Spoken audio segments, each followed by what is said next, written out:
بسم اللہ الرحمن الرحیم۔ جب تک عورت یہ گناہ کرنا نہیں چھوڑتی اس عورت کی کوئی نماز قبول نہیں کی جاتی۔ حدیث نبوی صلی اللہ علیہ وآلہ وسلم ہے کہ جو عورت بس یہ ایک گناہ کرتی ہے چاہے وہ کتنی ہی نمازیں پڑھ لے، تہجد پڑھ لے، کوئی نماز قبول نہیں ہوگی۔ قبولیت اعمال ایک راز ہے جو موت کے بعد ہی کھلے گا، اور اگر اعمال کے قبول و عدم قبول کا معلوم کرنا اتنا آسان ہوتا تو ریاکاروں اور بدعتوں کی اتنی کثرت نہ ہوتی۔ ہاں البتہ شریعت نے قبولیت اعمال کا معیار اور کسوٹی بتا دی ہے کہ عمل کرنے والا صحیح العقیدہ ہو، عمل عین سنت کے مطابق ہو اور خلوص پر مبنی ہو، اور اپنے نیک اعمال کو برباد کرنے والے گناہوں سے بچتا ہو، تو اسے اللہ تعالیٰ سے قبولیت اور فضل کی امید رکھنی چاہیے۔ نیکیاں قبول یا مسترد ہونے کی علامات اور ہدایات کے عنوان پر ارشاد فرمایا، جس میں انہوں نے سعادت حج پانے والوں کو مد نظر رکھتے ہوئے کہا کہ کائنات کی تخلیق کا مقصد اللہ تعالیٰ کی عبادت ہے، اور عبادت کی قبولیت کے لیے جد و جہد ضروری ہے۔ چنانچہ عدم ایمان کے باعث کافر اور منافق کا کوئی بھی عمل آخرت میں فائدہ نہیں دے گا، البتہ انہیں دنیا میں پورا بدلہ دے دیا جائے گا۔ عمل کی قبولیت کے لیے اخلاص اور اتباع سنت لازمی امور ہیں۔ اخلاص کا مطلب یہ ہے کہ نیکی کا مقصد اور مطلب صرف رضائے الہی ہو، جس کے لیے نیت بنیادی کردار کی حامل ہے، کیونکہ نیت کی وجہ سے چھوٹا عمل بھی بڑا بن جاتا ہے۔ انہوں نے یہ بھی کہا کہ تقویٰ تسلسل کے ساتھ نیکیاں، نیکی کے لیے دلی رغبت، نیکی پر ثابت قدمی اور انسانی اعضاء کا صحیح سلامت رہنا نیکی قبول ہونے کی علامت میں سے ہے۔ اگر انسان کو ابدیت کی حقیقی معرفت مل جائے تو اسے اپنی ساری زندگی کی عبادت بھی بیچ نظر آئے گی۔ اس لیے تو عظیم ترین عبادات کے بعد بھی استغفار سنت نبوی ہے، اور مومن کبھی بھی اپنی نیکی پر گھمنڈ نہیں کرتا، بلکہ اللہ تعالیٰ سے قبولیت کا امیدوار رہتا ہے، کیونکہ قبولیت کے لیے دعا اور شکر گزاری اپناتا ہے۔ شکر کرنے پر اللہ کی طرف سے قبولیت کا وعدہ ہے۔ دوسری جانب شرک، ریاکاری، نیکی کے عوض دنیاوی مفادات کا حصول، حالت ارتداد میں موت، دین سے نفرت، اللہ کی آیات اور آخرت میں ملاقات کا انکار، غضب الہی کا معجب بننے والے اعمال کرنا، منافقت، ہٹ دھرمی اور عناد کی بنیاد پر سنت سے تصادم، اپنی بات کو نبی کریم صلی اللہ علیہ وآلہ وسلم کی بات پر فوقیت دینا، اپنی پارسائی پر گھمنڈ، نجومی کے پاس جانا، عصر کی نماز ترک کرنا، حقوق العباد تلف کرنا، تنہائی میں گناہ کرنا، غیر شرعی مقصد کے لیے کتا پال لینا، اور شراب نوشی سے نیکیاں مٹ جاتی ہیں۔ لیکن کچھ عورتیں ایسی ہیں جن کی نماز ان کے منہ پر ماری جائے گی، کیونکہ وہ عورتیں نماز تو پڑھتی ہیں، اور جنت میں جانے کے لیے ان کے لیے صرف نماز پڑھنا کافی نہیں ہے کہ وہ جنت تک انہیں پہنچا دے گی۔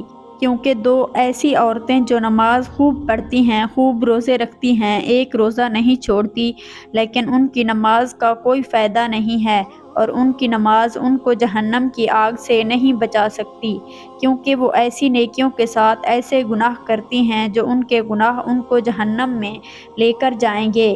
کیونکہ آپ صلی اللہ علیہ وآلہ وسلم نے فرمایا، دو چیزیں اسلام نے ہم کو دی ہیں، پہلی ہے حقوق اللہ، دوسرا ہے حقوق العباد۔ پہلے اللہ کے حق، بعد میں بندے کے حقوق۔ اللہ کے حقوق میں نماز، روزہ، زکوٰۃ اور حج ہیں کہ بندے کو چاہیے کہ یہ تمام حقوق پورے کرے۔ پھر اس کے بعد جو حقوق العباد ہیں وہ بہت مشکل ہیں، کیونکہ اگر حقوق اللہ میں سے کسی ایک حق کی پامالی ہو گئی تو اللہ تعالیٰ سے آپ توبہ کریں تو اللہ تعالیٰ معاف فرما دے گا، کیونکہ وہ غفور الرحیم ہے۔ لیکن اگر حقوق العباد میں سے کسی حق میں پامالی ہو گئی تو حقوق العباد کی معافی نہیں ہے۔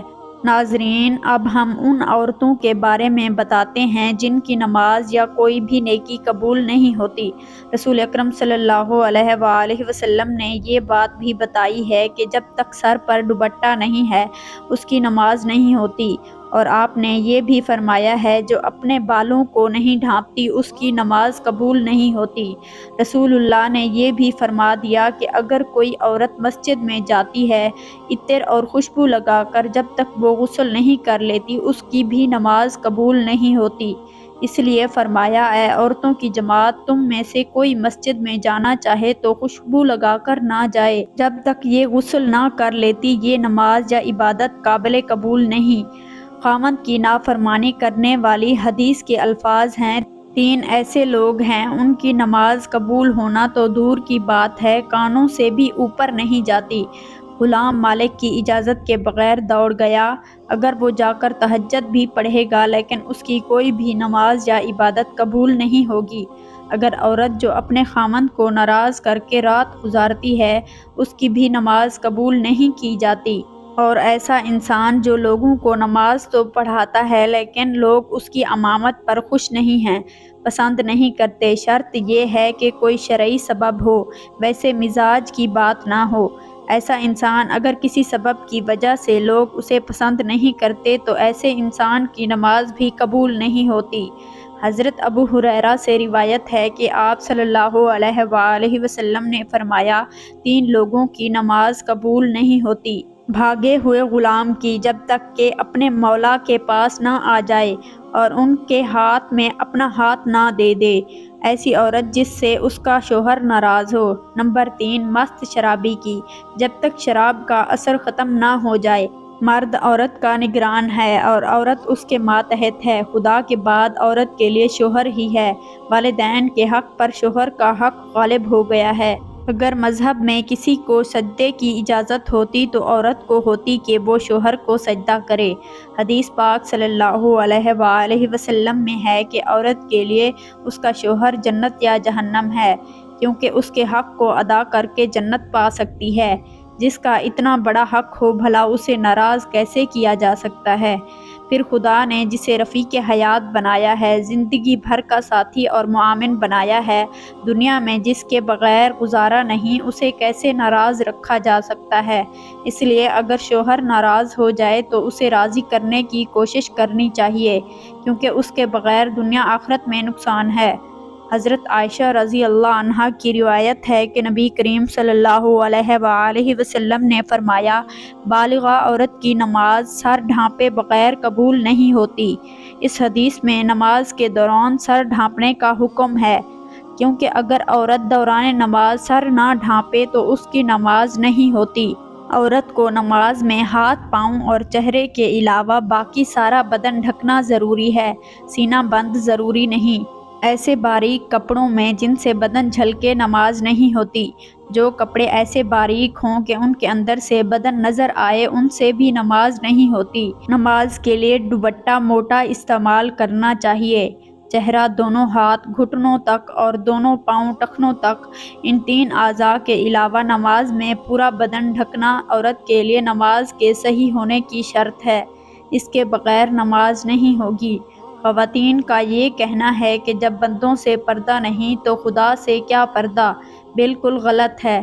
اللہ تعالیٰ سے تو کپڑے پھٹنے کے باوجود آدمی چھپ نہیں سکتا، تو کیا پورے کپڑے اتار کر نماز پڑھنے کی اجازت دے دی جائے گی؟ پھر بندوں سے پردہ نہ کرنا ایک مستقل گناہ ہے۔ جو عورت اس گناہ میں مبتلا ہو اس کے لیے یہ کیسے جائز ہو گیا کہ وہ نماز میں بھی ستر نہ ڈھانکے؟ الغرض عورتوں کا یہ شعبہ شیطان نے ان کی نمازیں غارت کرنے کے لیے ایجاد کیا ہے۔ نماز کے دوران سر کھل جائے اور 3 بار سبحان اللہ کہنے کی مقدار تک کھلا رہے تو نماز ٹوٹ جائے گی، اور اگر سر کھلتے ہی فوراً ڈھک لیا جائے تو نماز ہوگی۔ نفل نماز تو بیٹھ کر پڑھنے کی اجازت ہے، گویا بیٹھ کر پڑھنے کا آدھا ثواب ملے گا، لیکن فرض نماز بیٹھ کر نہیں ہوتی، کیونکہ قیام نماز کا رکن ہے، مردوں کے لیے بھی اور عورتوں کے لیے بھی۔ لہٰذا جو عورتیں فرض نماز بغیر معذوری کے بیٹھ کر پڑھتی ہیں ان کی نماز نہیں ہوتی۔ ہاں، جسم کا صحیح طریقے سے ڈھکنا ضروری شرط ہے۔ پہنچوں تک ہاتھ کھلے ہوں تو مضائقہ نہیں، دینے پر اور ہنی ہونی چاہیے۔ سجدے میں دوپٹہ نیچے آ جائے تو بھی نماز ہو جاتی ہے۔ عورتوں کا جمع ہو کر اس طرح نفل نماز جماعت کے ساتھ ادا کرنا بدترین بدعت ہے اور متعدد غلطیوں کو مجموعہ ہے۔ جس کی وجہ سے وہ سخت گنہگار ہیں۔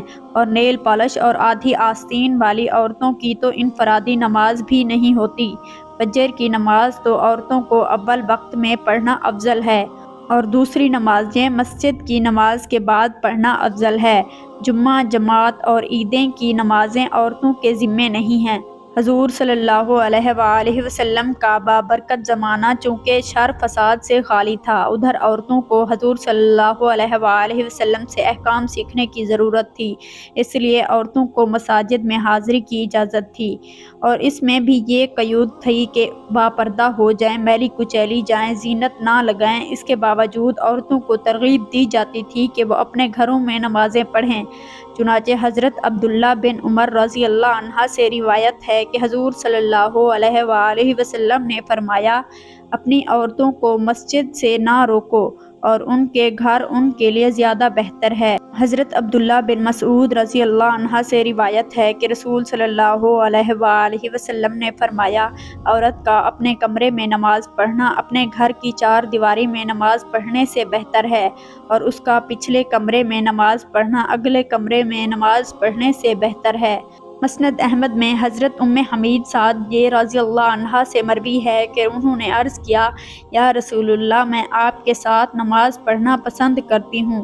آپ صلی اللہ علیہ وآلہ وسلم نے فرمایا، ترجمہ: مجھے معلوم ہے کہ تم کو میرے ساتھ نماز پڑھنا محبوب ہے، مگر تمہارا اپنے گھر کے کمرے میں نماز پڑھنا گھر کے صحن میں نماز پڑھنا گھر کے احاطے میں نماز پڑھنے سے بہتر ہے، اور احاطے میں نماز پڑھنا اپنے محلے کی مسجد میں نماز پڑھنے سے بہتر ہے، اور اپنے محلے کی مسجد میں نماز پڑھنا میری مسجد میں میرے ساتھ نماز پڑھنے سے بہتر ہے۔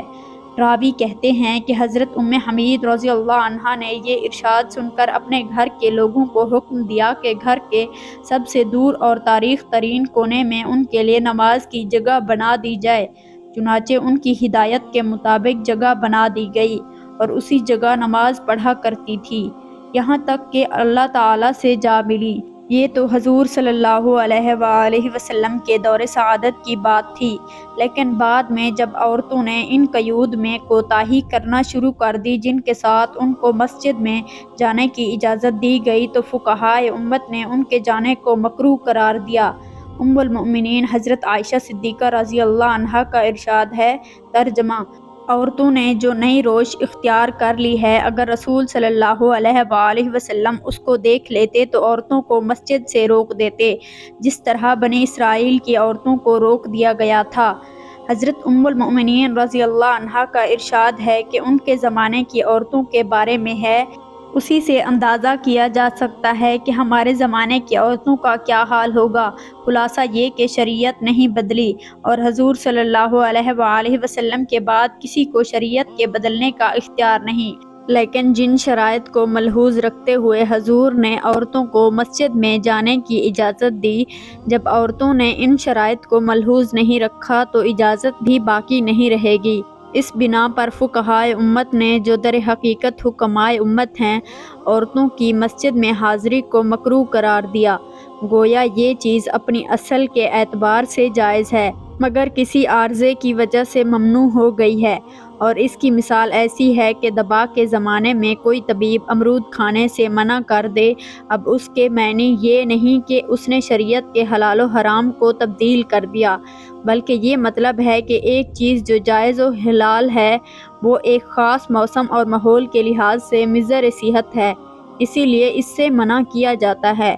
اللہ پاک ہمیں دین کی صحیح سمجھ عطا فرمائے اور ہمارا خاتمہ ایمان پر فرمائے، آمین۔